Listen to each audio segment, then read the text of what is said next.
So I'll start with a guided meditation. That's usually they'll be related to working with their different viewpoints within ourselves, mindfulness of the thinking mind. And then I'll give a talk on working with varying viewpoints at the 30-minute time, and then we'll save around the last half an hour for discussion, questions, and answers. Sound good? All right, prepare to meditate. I'll ring a bell to start and 3 at the end.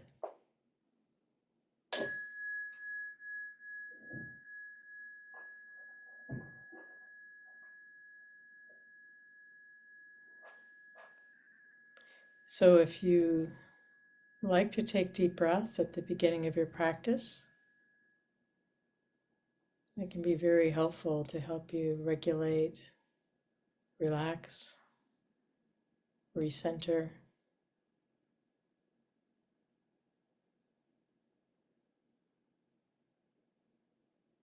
And making these breaths as deep as you need them to be right now.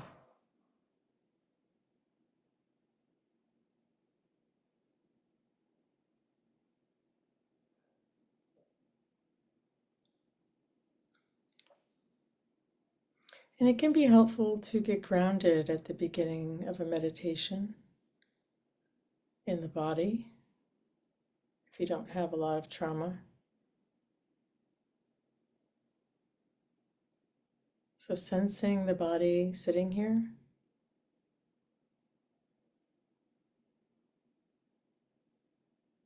And you might sense the movement of the body as you breathe.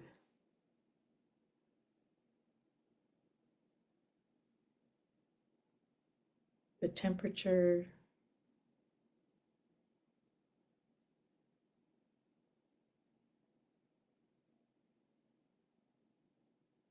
feeling the feet on the ground.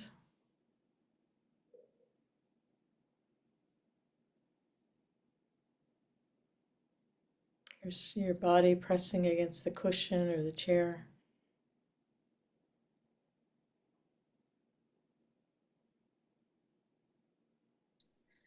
And our first instinct is to reject it.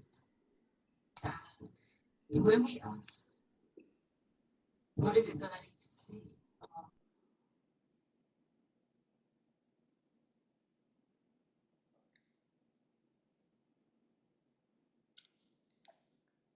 And staying with the body as long as it feels helpful for you right now. If the mind is particularly busy, you might want to spend more time with the body.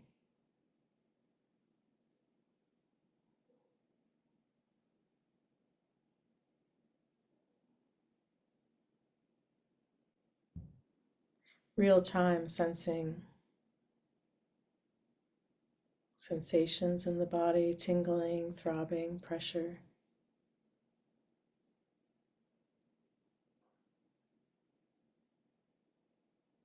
Coolness, warmth.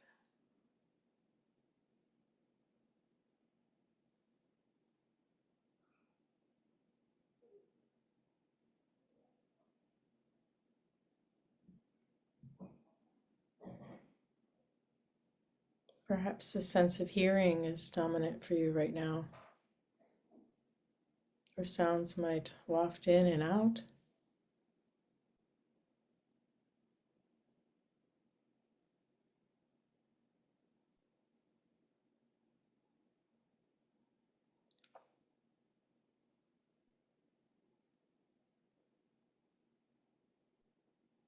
And seeing if you can relax and soften this body.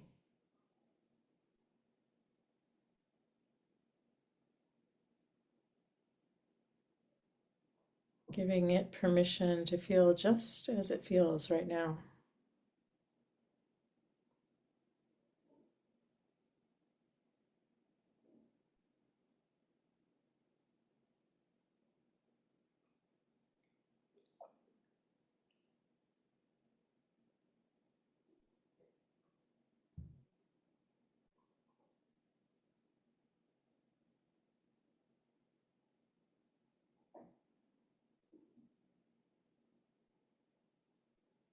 And from time to time, you may lose connection with the body. The mind might start weaving a story. It's normal, it's not a problem. As soon as you realize that, inviting your attention back to the body, the felt sense of this body.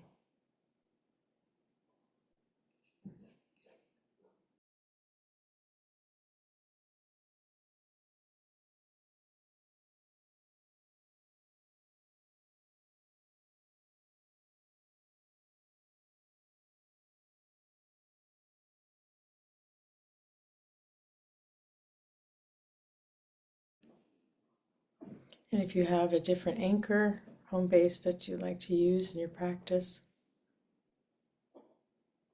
feeling free to go to your home base, your anchor.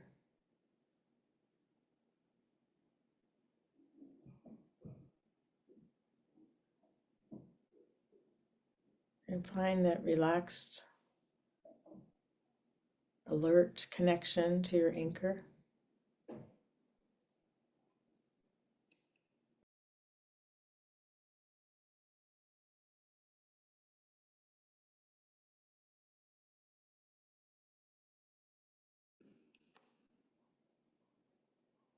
And invite all the different parts of yourself to stay with the anchor as long as they're able to or willing to.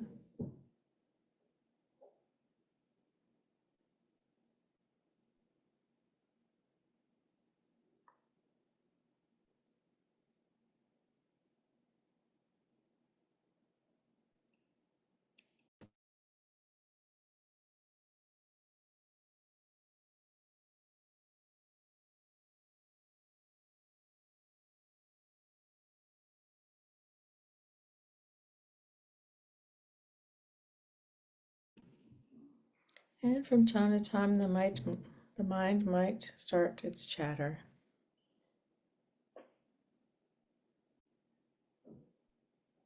And just noticing the wanting thoughts, the not wanting thoughts, the preferential thoughts, the judging thoughts. If it's helpful for you to label judging, wanting, seeing the thoughts clearly,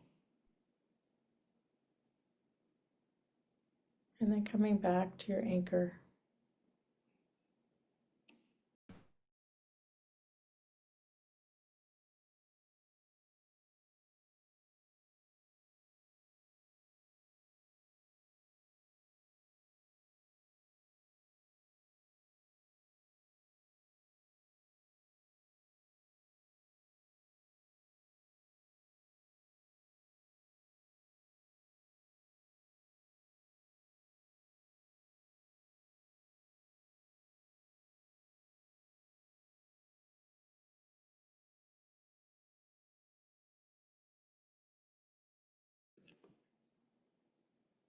If at any point your internal experience becomes overwhelming,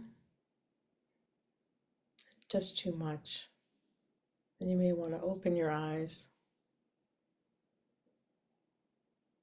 look around the room, get regrounded in the body.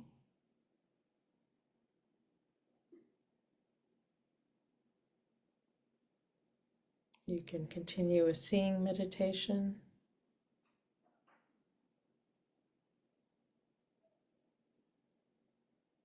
or you can take a few deep breaths, relax, and start again.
It can be helpful at times if the mind is doing a lot of thinking to just say, silently label thinking or busy mind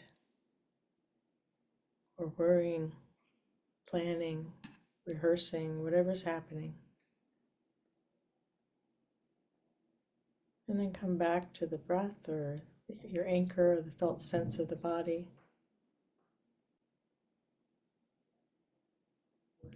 The practice is not about staying with your anchor, but about starting again over and over, and being kind and compassionate with yourself and your experience.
And if you like to do the rain practice and a really strong visitor is present,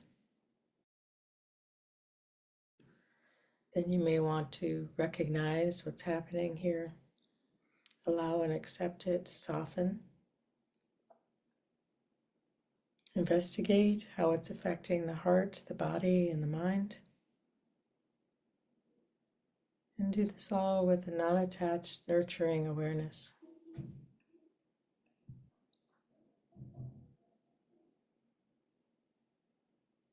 As long as it's needed. And either coming back to spaciousness, silence, or your anchor.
And if you would like to do a little contemplation, mindfulness practice,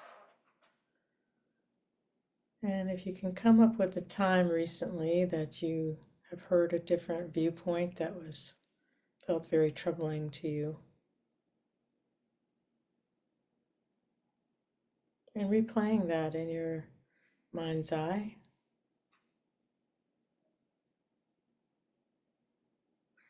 And as you replay it, seeing if you can be with the sensations in the body.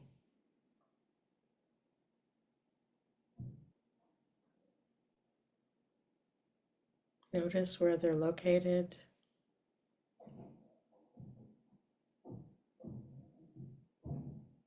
You might notice contraction. What's contracting? Is it the heart, the belly, the throat, or wherever? Just noticing.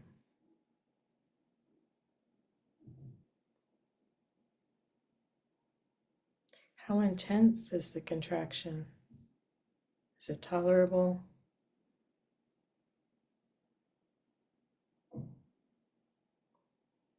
Are these sensations moving or changing?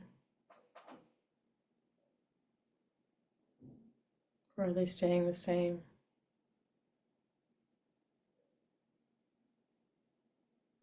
If you lose it, you might have to replay what you heard again.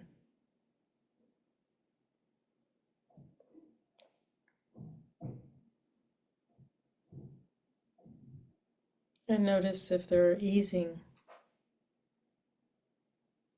or not, or increasing. And seeing if you can sense if any emotions are present.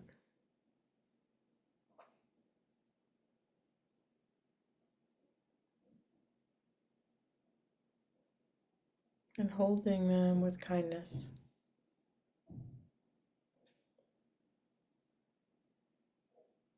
You might want to name the emotions: anger, hurt, confusion, whatever's here.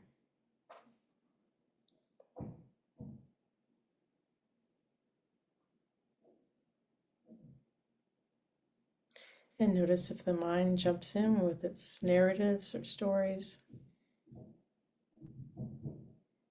And inviting all the parts of you to go back to the body, to the heart.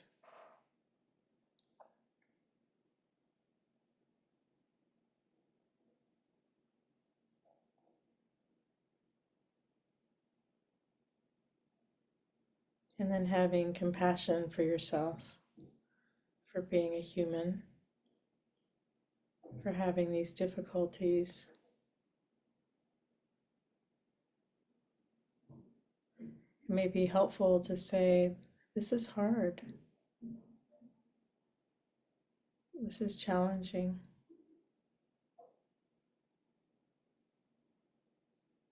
Can I be with this?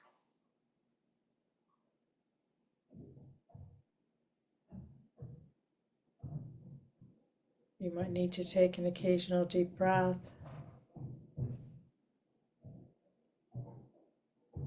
Let go of your stories, come back to the body, and practicing self-compassion. This is what it's like to be a human being.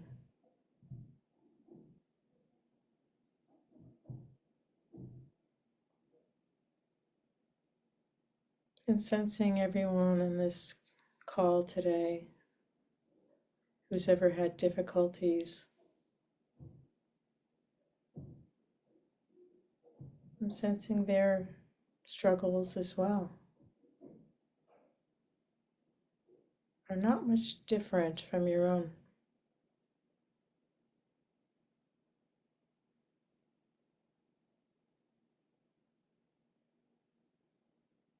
And imagine each of us connecting in a deep level, supporting one another.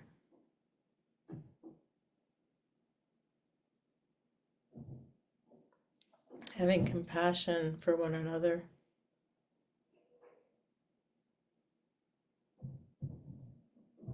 In our shared humanity.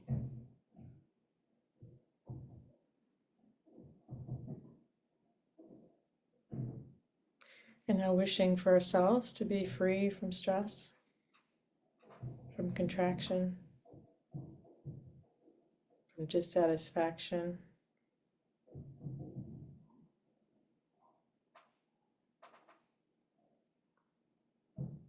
And wishing for all of us here to be free from stress,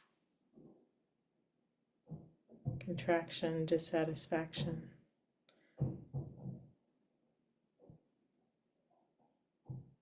And wishing all beings on this planet,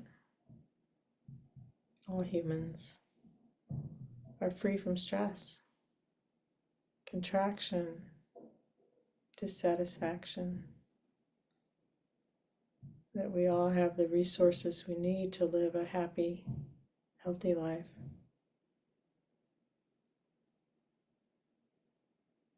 And that we're all deeply cared for.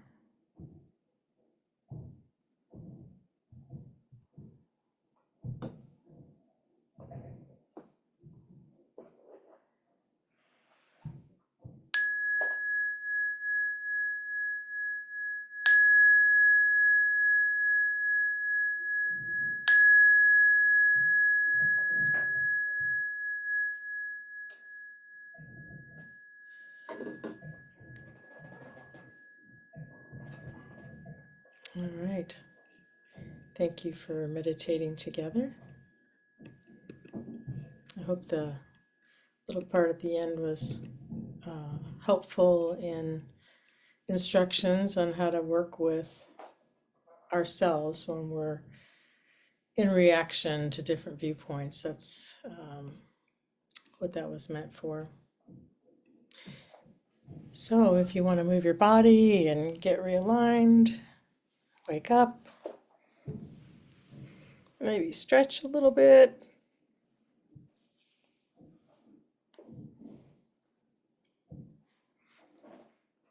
And just allowing this talk to, like rain, if you're out in the rain and it's a beautiful day, just settle onto your nervous system. Whatever feels, like it's helpful, that's great. Whatever you feel is not helpful, letting that go to the best of your ability. And just know that there's no way that I can cover everything that could be said about working with varying viewpoints in 30 minutes. I always try though. Anyhow, so working with varying viewpoints, like I'm insinuating, there is no magic bullet to being open to everyone's views. It's a practice. But we want to start with having the intention to listen to others' views as mindfully as possible. That's a great intention to start with, right? Um, the Buddhist path has a lot of really great instructions for working with right speech and right intention and things that I'll be covering, but it's also often glorified and presented as this solitary path that we're supposed to sit on retreat for years or in caves and just practice like our hair's on fire. In fact, I play talks for my Sangha on Sunday mornings, so I listen to a lot of other Buddhist talks, and there was a nun talking about how most of their monastery nuns are on retreat for years and years and years, if not their whole lives. And I'm like, whoa, solitary retreat for your whole life. But most of us here, I'm assuming, are not on the solitary, silent monastic path or on retreat for your whole life, right? We're trying to wake up while being in our lives, right? We're engaging, a lot of us are still working, engaging with our partners, raising our children or grandchildren, dealing with family members, all while being engaged in the world and wanting to have a conscientious practice where we can wake up in our lives, right? That's what lay people are doing. I spent time as a monastic and then decided, no, I wanted to practice the lay life and wake up in my life. But from this vantage point, from the lay practice vantage point, everything that happens during our modern daily lives are the raw material for our practice. right? Nothing gets to be excluded, it all gets to be included. In fact, it's much easier to sit in a monastery and not have all these external factors like having to take care of money and having to take care of our aging parents or whatever is happening. This lay life is rich for us to be able to really practice. Yeah. So, leading my Sangha and retreats and a lot of Buddhist events, I hear over and over again that one of the biggest difficulties people are having dealing with right now is dealing with radically different views of others, right? It's a real challenge. And we're in a time in our world where there's a lot of schisms and really strong viewpoints. So how do we deal with this, right? I think what I want to start with is learning to work with our own viewpoints first. It's really important that we want to look at our own views, see them clearly, practice being non-attached to our own views, right? So that's the direction we're going to go in. And then how to work with other people's views, right? So the first thing that I want to mention is that we need to understand that our views are conditioned. Our views are conditioned. This is really important. And this comes from the Buddha's teaching on dependent origination, paticca samuppada. We used to chant paticca samuppada every day when I was a nun, because it's so important for us to understand that everything is conditioned and co-arising, right? This applies to thoughts as well as objects, to all of us, to each and every human being. None of us are exempt from this. Nothing, no one exists independently of one another, right? That everything is a product of something else, which is a product of something else. Even our thoughts, our beliefs, our patterns are conditioned. They're conditioned by our families, our culture, our education, every experience we've had, our genetic predispositions, right? Based on everything that has happened up to this point, we view things the way we do because of all of the conditions that have arisen, right? And a great example for me is, and I hope I don't insult anybody by talking about the Palestinian-Israeli conflict, because it's been really alive for me and my family. But since I was a child, since I was born, I've been flooded with the Palestinian perspective from relatives who shared their views as victims in Israel and how they were kicked off their land, abused, or continue to be abused, the ones that have stayed there. To this day, I keep hearing reports from family members over there. So I'm and I'm hearing from relatives. I have two cousins who have spouses who've lost just, hordes of family members in Gaza, death, who've been killed. So I am very, very aware that my conditioning is that my views, that I'm going to have biased views towards being sympathetic towards Palestinians because of my conditioning, and they are of my heritage. And this is really important for me to continually to remember that I've been conditioned. But the Buddha taught us not to cling to anything, including our views and our opinions, right? In the Agi Vachagata Sutta, the Buddha cautioned Vachagota that any strong position one can take is a thicket of views, a wilderness of views, a contortion of views, a wreathing of views, a fetter of views, which is accompanied by suffering and does not lead to disenchantment, dispassion, cessation, to calm, direct knowledge, to full awakening. Yeah.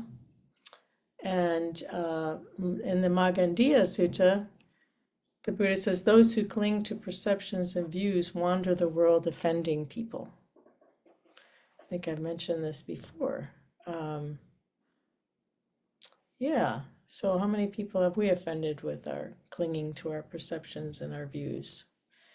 Um, and the pretas, or the hungry ghosts, are represented in Buddhist cosmology as beings who are tormented by desire, that they can never get satiated. So this hungry ghost realm is characterized by attachment and clinging. And this includes attachment and clinging to anything, including our views and our perceptions. In Buddhism, this is considered one of the 6 realms of cyclic existence, of samsara, that we keep cycling in. And enlightenment is characterized by freeing oneself from these realms entirely. So we have to learn how to work to let go of clinging to our views and our perspectives. If we're stuck in the hungry ghost realm, we become fixated. We cling and fixate into our views, and we see them as right. Our views are right, and everyone else's views are wrong, right? And then we want to, those of us who are really fixated and like to argue, will get on social media and have good old argue fests with other people. Once again, like the Buddha said, running around perhaps insulting others. The first thing the mind tends to say is, this isn't a view. This is not a perception. This is a fact, honey. This is based in fact. I know what the facts are. Yeah, but so just notice that when the mind starts wanting to justify our views as the right views, or and our perceptions and our may be accurate, right? And our views may be actually wholesome or helpful views, but it's our attachment to the view that's the problem. When we get fixated and entrapped in the mind, it obscures not only other view, being open to other views, but it obscures the luminosity of the mind, the beautiful luminosity of the mind. Bhikkhu Bodhi, or no, Chanasira Bhikkhu, says, in Buddhism, right view is part of the Noble Eightfold Path, but attachment to views, even right views, is always a hindrance, right? So that includes our attachment to our narratives, our stories, and what we think are the facts. Yeah, and it's amazing to me that people can believe a lot of different facts. Like, really? I mean, and they're even the facts that we choose to, the news feeds that we choose to believe or listen to, are conditioned by our views.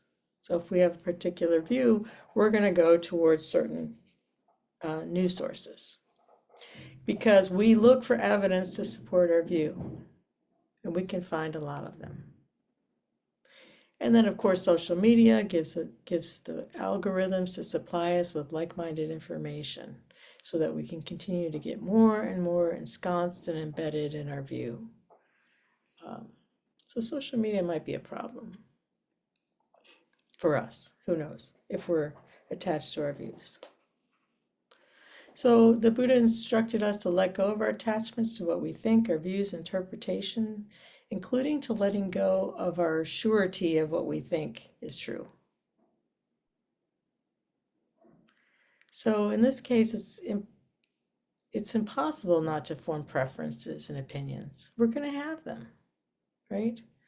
The question becomes, are we overly attached to them? And how do we know if we're overly attached to them? Well, the first answer is if we're suffering, right? If a particular view causes us a lot of suffering and wanting to argue and fight, then, oh, I'm attached. But I also want to mention that if we have an alternative way of living versus what culture considers the norm, like LGBTQ, a lot of us are being demonized. Large number of people are being demonized. This is very painful. causes a lot of trauma. And this is not what I'm talking about. I don't, because, I think this is different. It's other people being attached to their views that they're projecting onto other groups of people. That can be very painful. And it can be hurtful. I can't tell you how many times in my life I've heard people just say really hurt, damning things about Palestinians or about people of the Islamic faith, like, presenting them as all bombers or, just a lot. I've heard so many things that have brought me a lot of pain and suffering at the moment because I felt personally attacked. And this is, if you feel personally attacked, whether it's, a rude comment about your gender or your ethnic group, it's important to practice mindfulness like we just did, right? At the moment, if we can feel into being maligned unfairly, if we need to step away, we step away to take care of ourselves. We might in the relationship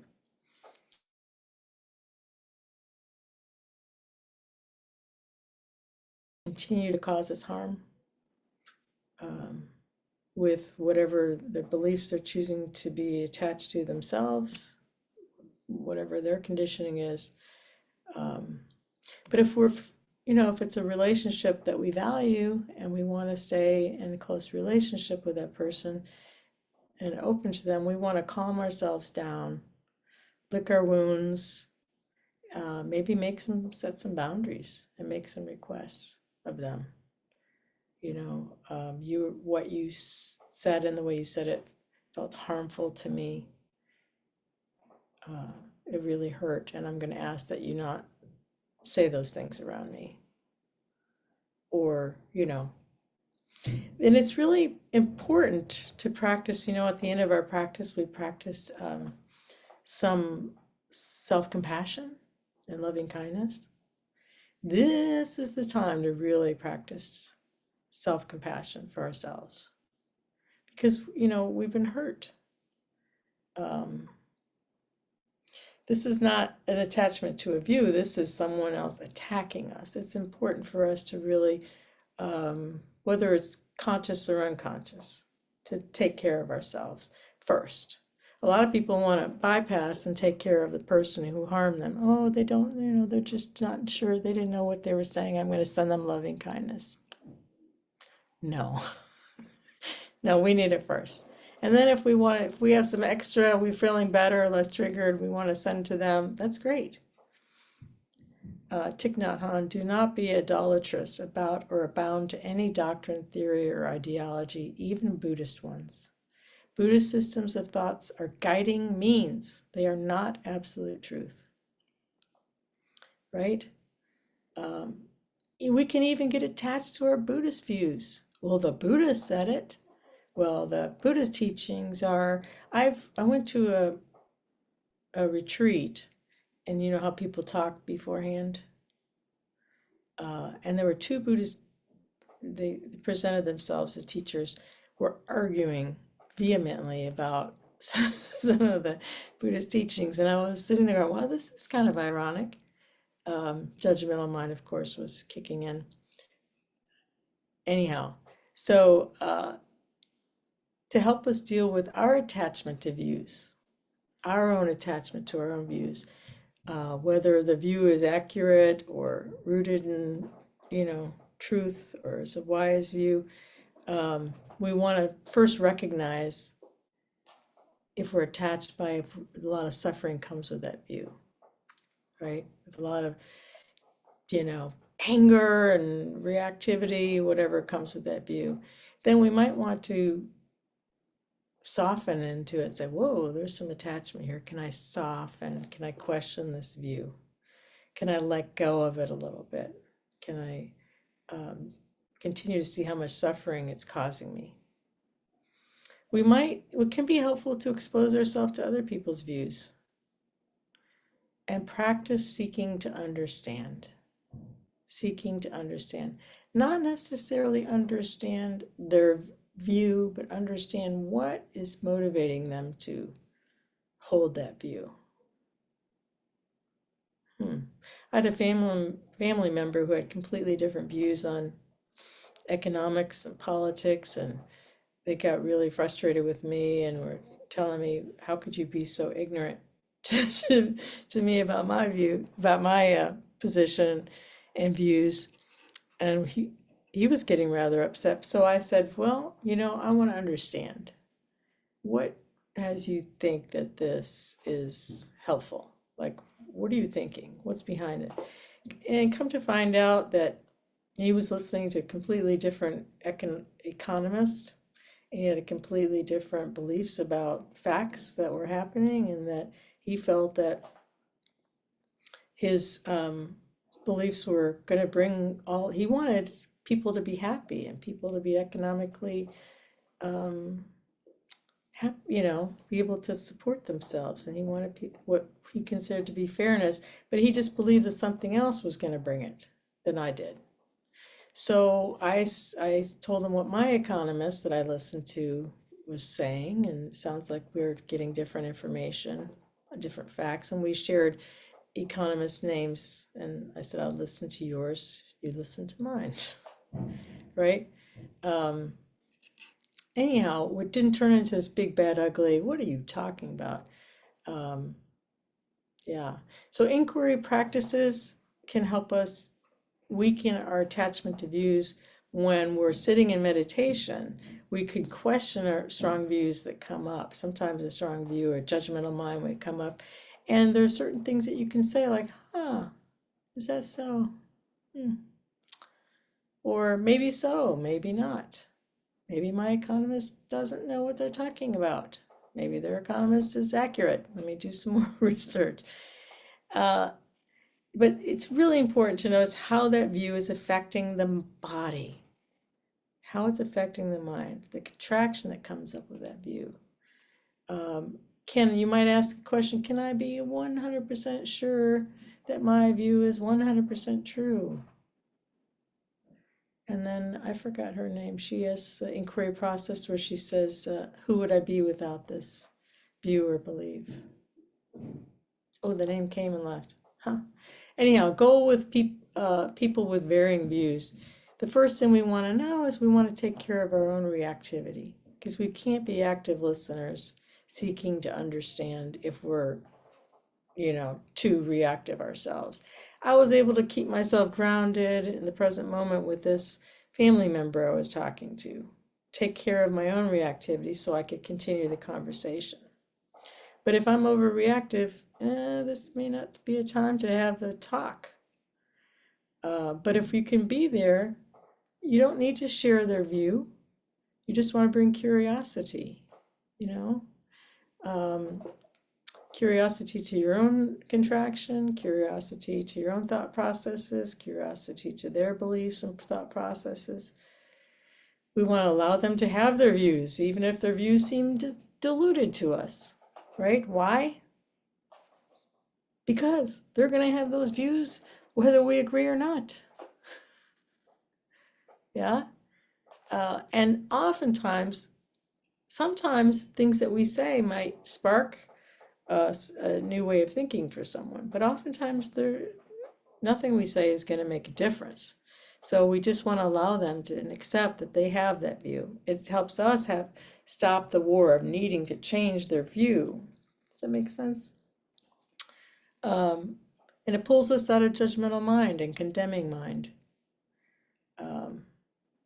If the person is someone we can talk to, we may want to have a conversation like I did with my family member about why my view feels more aligned with me and feels, it's aligned with my values or authentic to me, while still allowing them their view.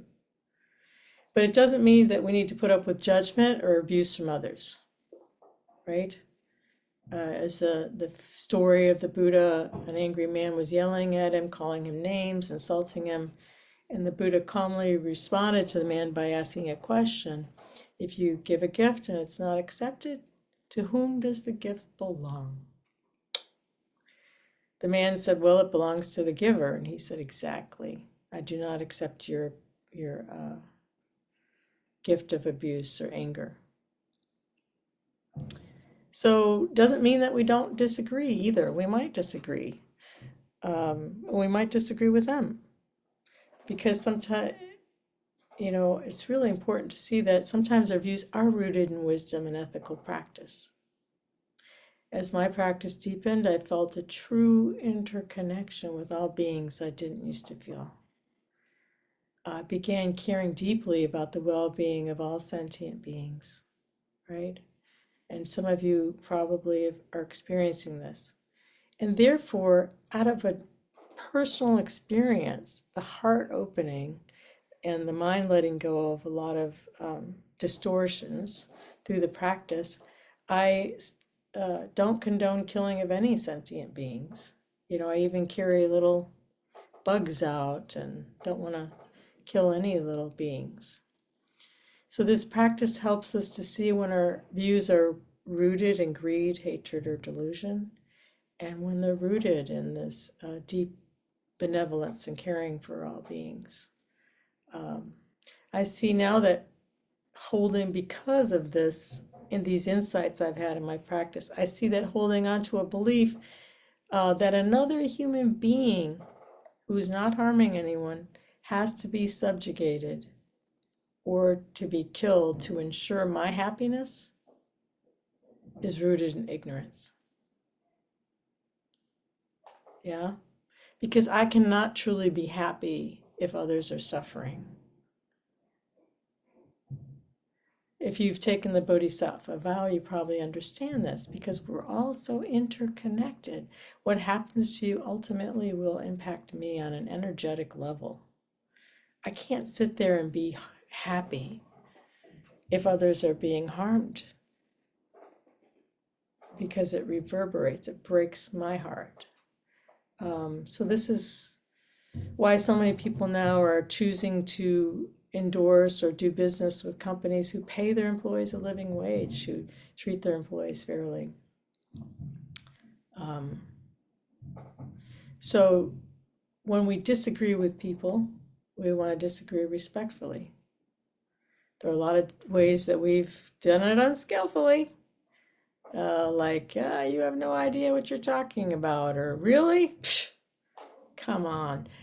We don't want to do that, right? Because that's coming out of judgmental mind, anger. The Thich Nhat Hanh used to say, take care of your anger. Hello, anger. I'm here for you. I'm going to take care of you. I used to love when he would say things like that. I've been on a couple of his retreats. Bring compassion to ourselves when we're in reactivity. Wow, this is really hard. If this is a really charged topic for you, you might need to reduce how much time you spend consuming the news, right? Sometimes we get so overreactive because we keep hearing more and more bad news on whatever it is. We might need to moderate how much information comes in until we can feel some balance of the heart and mind.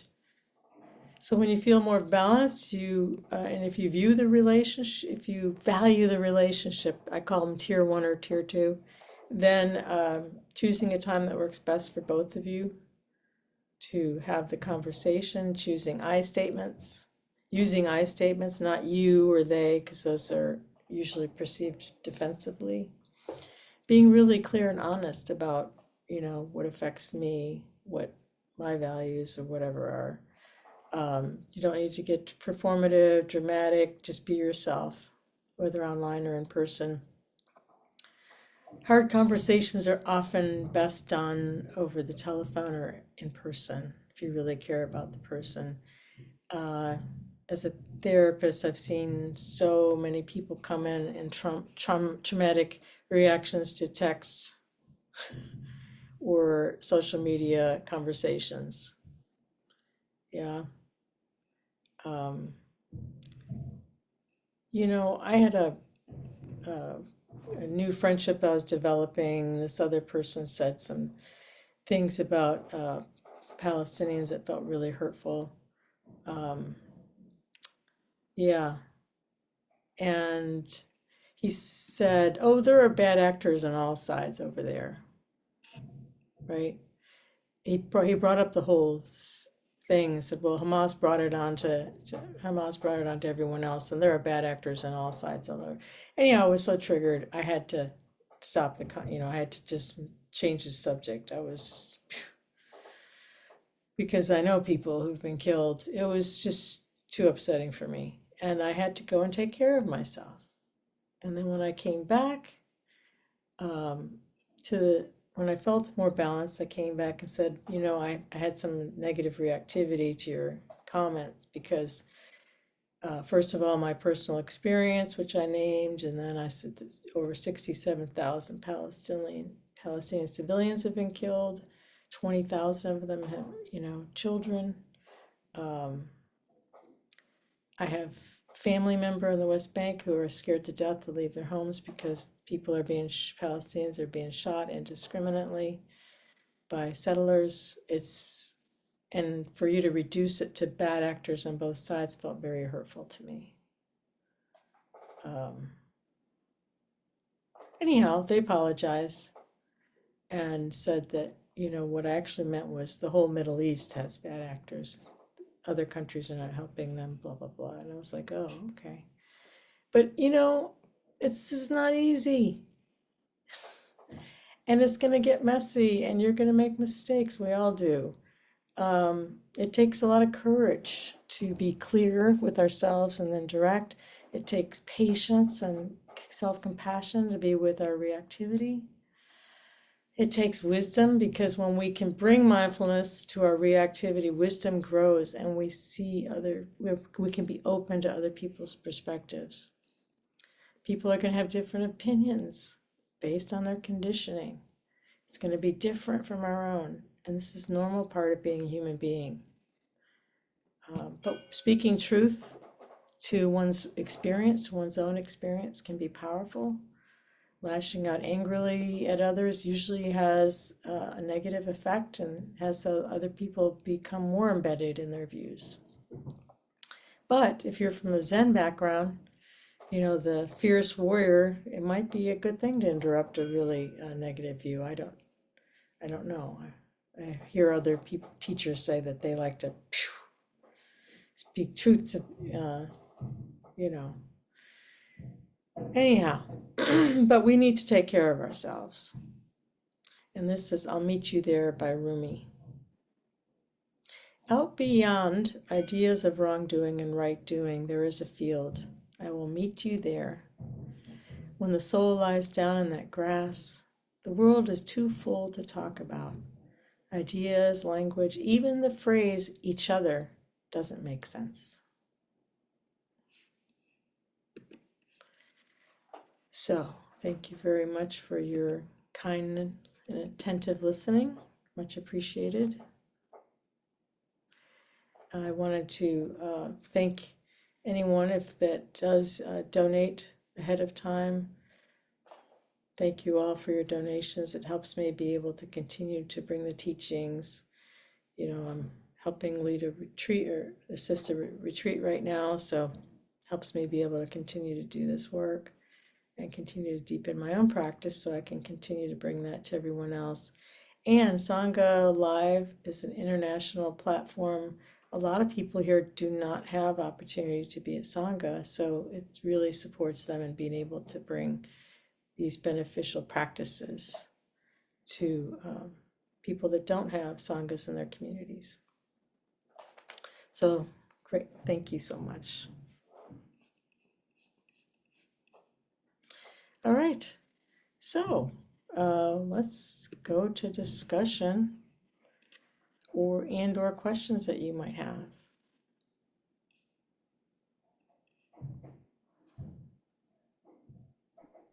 Just a reminder that if you'd like to come on screen, please just raise your hand and we can invite you to unmute yourself and come on. You can also put a question in the chat if you prefer to do that as well. Bartek, yes, please do unmute yourself. Hello, hi. Hello, can you hear me? Oh, hi. Yes, yes. Hi, Ronya. Nice to meet you. Listen. Hi. Um, yeah, you said something interesting about that we cannot feel happy knowing that others are suffering, right? But there, on other hand, those qualities in the heart, like joy, we also need to cultivate. So it's a fine balance because we know there's suffering and there will always probably be suffering, somewhere in the world. We cannot help everyone. And sometimes we do need to, and sit knowing that this is as much we can do and help others. And still we need to somehow live our life, and look after our mental health also, and try to be as positive as we can. And you said it, that the news, the social media, their influence us a lot, and drawing our minds into negative states of mind because of the focus, and what's their thing is most important. But yeah, to keep this joy and to still have a happy life, I think it's quite important, part in our practice too, right? Because otherwise it'll be quite a dry practice for everyone. What would you say, about, that cultivating joy as well, those times when there's so much negativity, and even in your case, in your country where there's so much suffering has happened, and it's still ongoing, how do you keep your mind, in balance in those times? Yeah, thank you so much for Yeah, bringing that up. thank It you. really, I'm glad that you brought this up because balance of the mind is what we need in order to be able to hold all of our experience with wisdom, equanimity, right? Yeah, And if we're if we're in the suffering all the time, and if I'm embedded in, oh, I can't live until everybody in the world is happy, then I'm don't have a balance of mind. I'm lost in my own dukkha, and I'll not progress at all in my practice. I need to have some joy, which is true. that's true. Um, and the joy is a different kind of joy. It's a joy that we cultivate through mindful awareness, through seeing the beauty in life, through being open-hearted and seeing a child play or hearing a bird sing, being present with our breath and the beauty of an amazing miracle of the body. This is deep joy that we cultivate that's so meaningful and necessary because it keeps bringing us back to not only to the moment, but to our practice, right? And it Yeah, motivates continued and deep practice. And it also opens our heart to the suffering of other beings. Then we realize that we need both, right? We need to continue to cultivate the joy. And some of us get motivated on the Bodhisattva path where we're like, okay, I want everyone to experience this joy, if at all possible, if it's their karma, if it's our karma, to experience it. And the suffering I was talking about is if someone else has to suffer for me to be happy, I can't be. This is not true joy. This is not true happiness. Um, but it's really important to balance them. And so that joy can coexist while other people are suffering, but it also makes it more poignant to compassion grows and we have more motivation to want to free others from their dukkha as well. If that makes any sense. yes, of course. Yeah, thank you. I agree with this. And Yeah. Rohanya, one more thing, if I can ask. Mm. It's about the views of others, and if there is anything we can do, to help them, to understand more clearly if we know they're wrong. and how we work with others' strong views and opinions, or we just protecting our own mind, and that's where our work is, in your opinion. Yeah, so the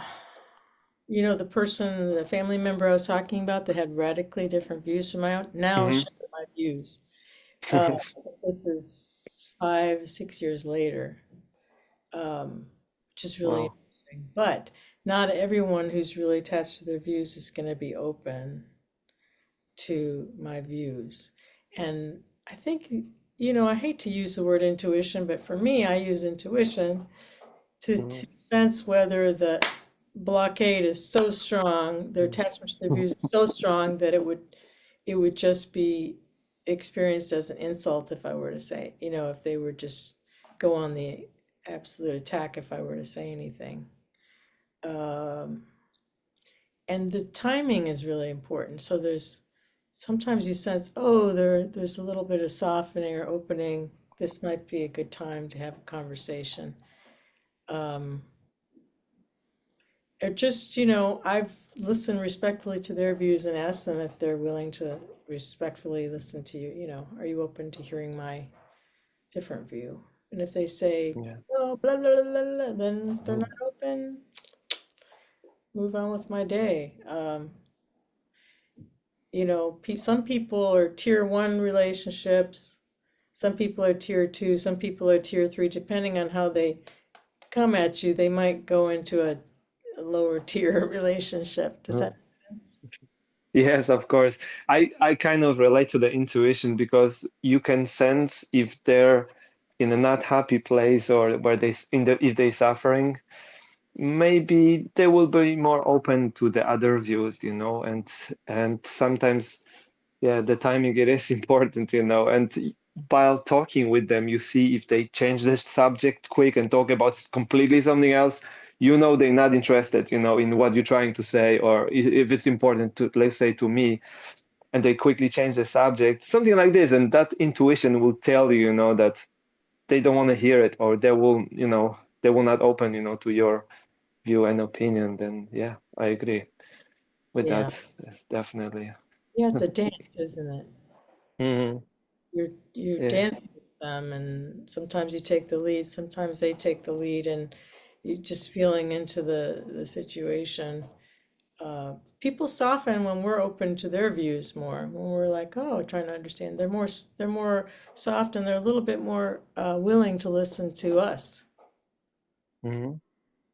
That's what I Yeah. found. But yeah, That's great. Thanks, Ronya. Nice talking to you. nice talking to you. Thank you.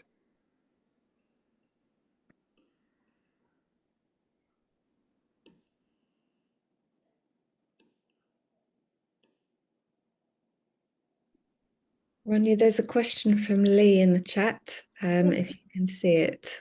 Okay. It would be great if you could read it out actually for the recording. Yeah, For any... you want me to read it out loud? I have, regarding Viewpoint, I think that you mentioned, I have two new neighbors who are around 25 years old. In the last 5 weeks, they have had 3 parties that bothered me. I'm not good with noise, even if the noise sometimes can be loud, other times not loud. I'm trying to look at their viewpoint. I'm 51 years old. Maybe I enjoyed doing a bit of partying in my early 20s. I did tell them once it was a bad thing to do late via text, but after a week they did that again. I guess loving kindness is needed on my end, that things are impermanent and it ain't every night this happens, just like your thoughts. Yeah, that's a hard one. Anyone else can relate to that? Show of hands. Anybody had a, oh, Lee, you're not alone. Okay. That's a really hard one because we need sleep in order to function, and we're not going to sleep if there's a lot of noise. Um, yeah, so self-compassion is I really need to, how many nights a week are you willing to let them partying? Is it once a month, once a week, once never? I think it's really important to get clear on what you're willing to tolerate. And then I had this with a neighbor. I went and shared with them that their late night partying and screaming and music and everything was keeping me up at night, and asked them to please only do it on the weekend, not during the week. They continued, and I told them, if you continue, I'm going to call the police.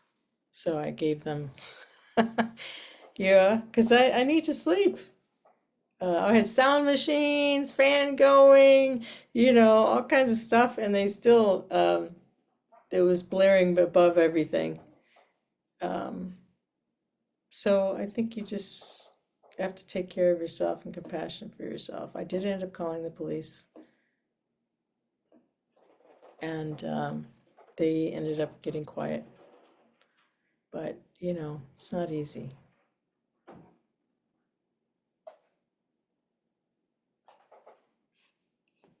Thank you.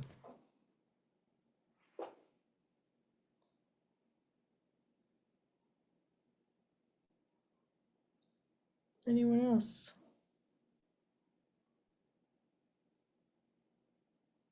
And if it's just you sharing something that worked for you and working with different viewpoints, or one thing you've learned that doesn't, feel free to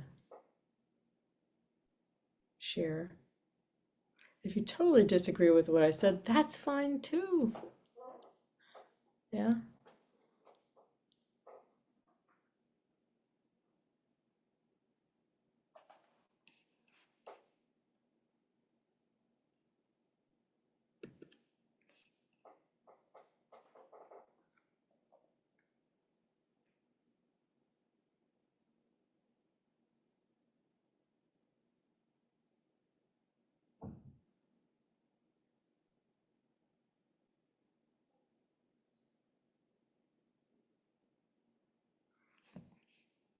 This reminds me that sometimes silence is a great response.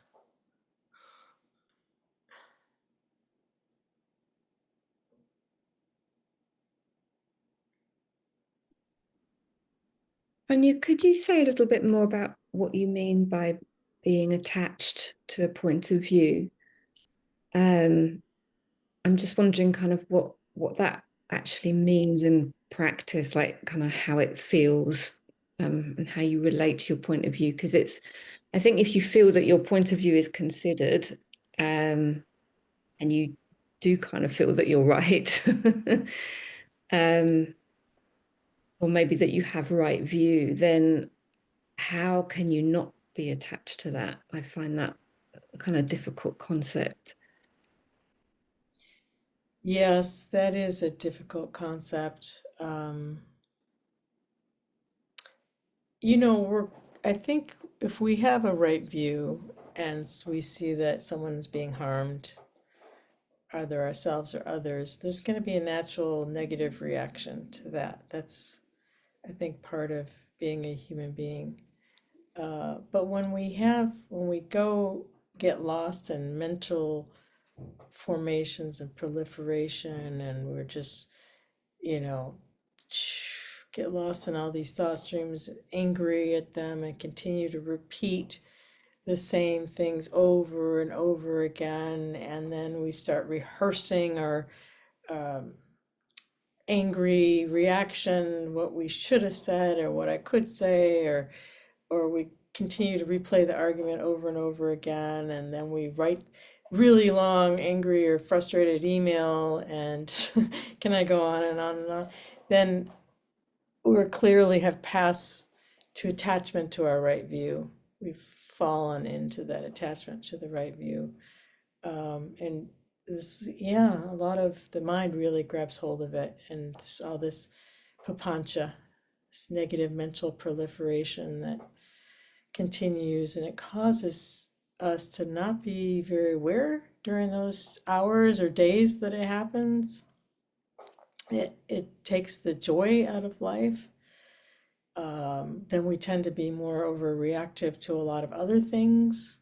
We send the angry email or text, that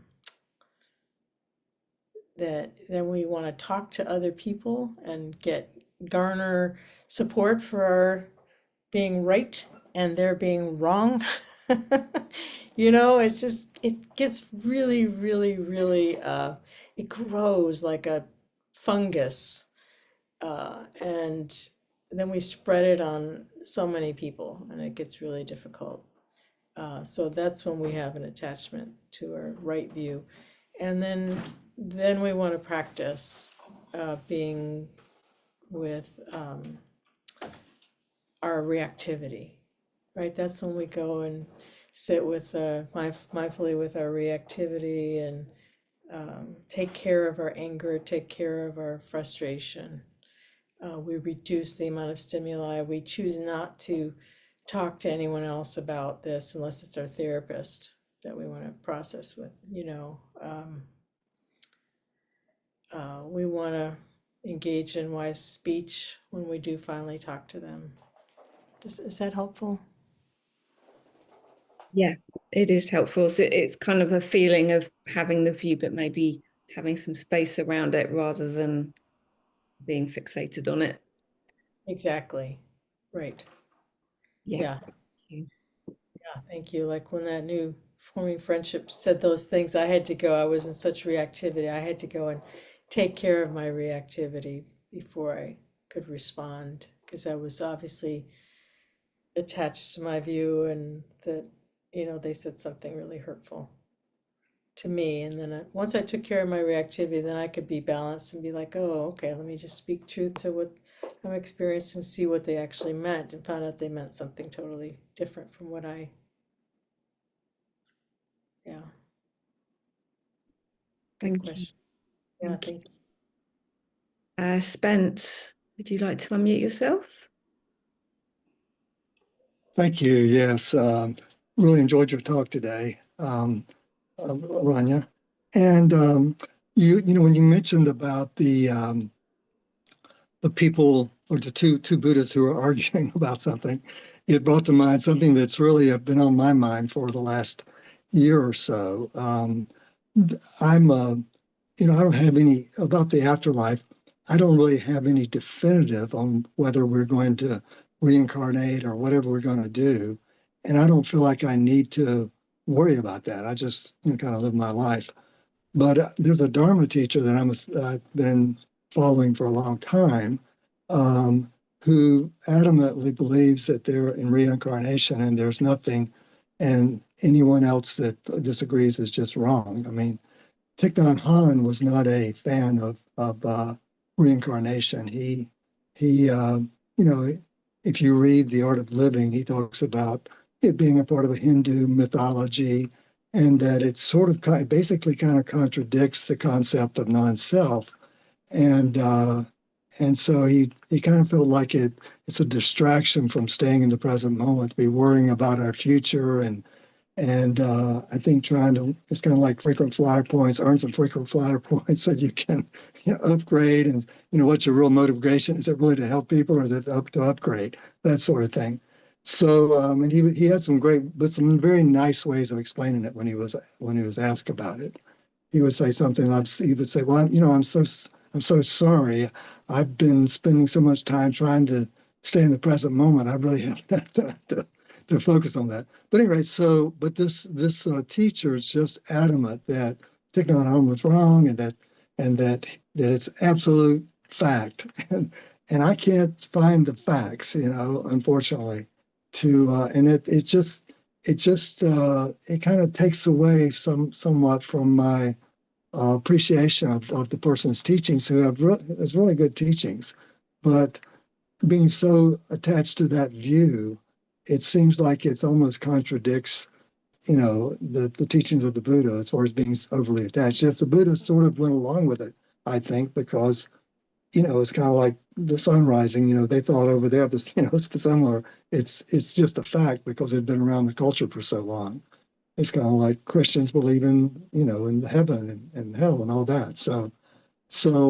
But everybody, whatever culture you grow up in is generally or you like ascribe to is what you believe as far as the afterlife.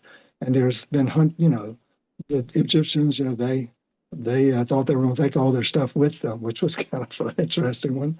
But there's just so many different afterlives to choose from out there. It's like a smorgasbord, and to claim one of them is right and the other ones are wrong. It could be that reincarnation is absolutely right. I don't know, but it's just kind of it's hard for me to really. I love it, to deal with that from trying to connect with a teacher, Yeah. So I just wonder what your thoughts were about that. Well, it sounds like there's an attachment to a view there. But I would, of course, never say that to them. People ask me, is there such a thing as reincarnation? Is it true? Blah, blah, blah. I usually say, I don't know. I'm not dead yet. Right. So Mhm. I'll tell you after I die, because I don't remember. But I have on retreats had I've done a lot of long retreats. I've had visions of past life experiences that felt real, like really real. Like I was Mhm. reliving something that had happened to me, but I was in a different body, different, sometimes gender, different. And because of my direct experience with these visions and these experiences, I've been like, oh, seems like I've had different conscious, lives. So I tend to lean in that direction, but it is a distraction. What does it matter? I have this pattern and habit to deal with in this lifetime. So what that it took, how it got conditioned. Um, right now is what matters.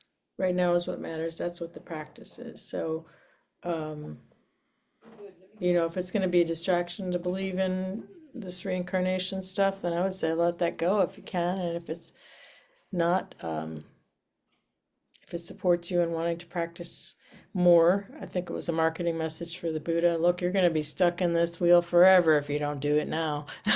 Exactly. Now is the That's time. it. So I don't Yeah. know. I don't know if it was just a marketing message or if it's true, but I guess we'll It's, all find out at some point. I think in Christianity it is. It really fills up a lot of pews, gets a lot of donations and things like that, heaven and hell, that sort of thing. But I think going back, this idea that we know exactly, we don't, at this point, science doesn't really understand consciousness very fully. Okay. And another thing we don't understand is intuition as part of consciousness. We don't really understand where that comes from. And, it could be coming from who knows where it's coming from, but we don't know yet what intuition is all about.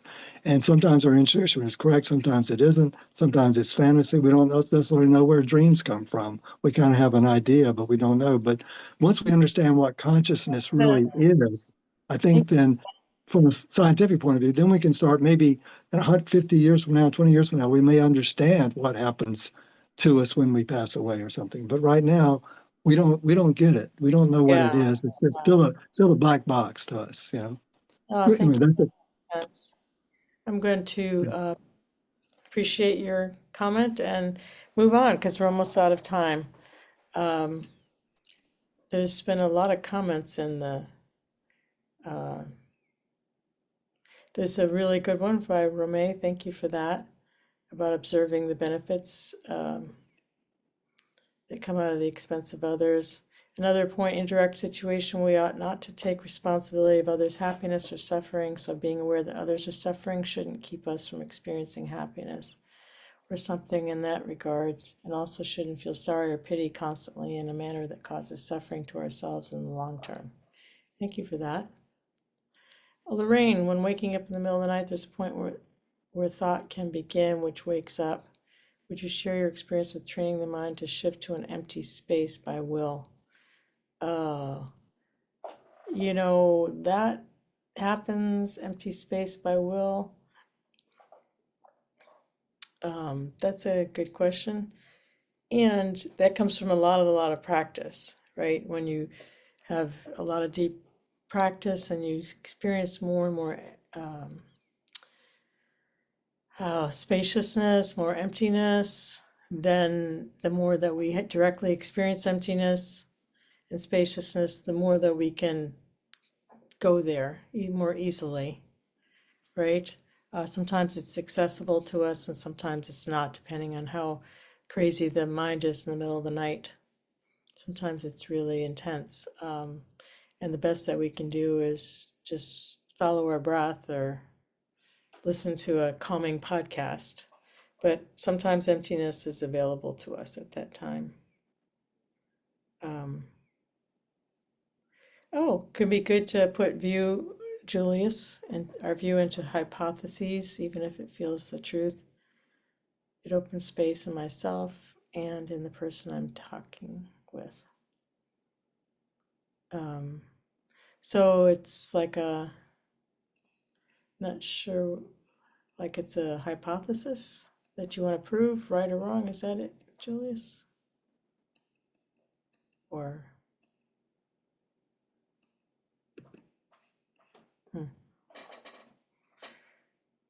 well, there's so much more to this, right? Finding that balance, not being lost in our views, not being lost in our suffering, but also not being ignorant to the suffering of others. Being open to that maybe our views are not necessarily all that there is, that maybe we can learn more and open more to other people's, at least understanding where they come from. Yeah, so I found that most people are really do care. Most people that I've found or met really do care. So may our practice bring us a lot of inner peace and wisdom, and may our wisdom be shared with others, and may they feel it and grow in their own wisdom. Thank you all for being here.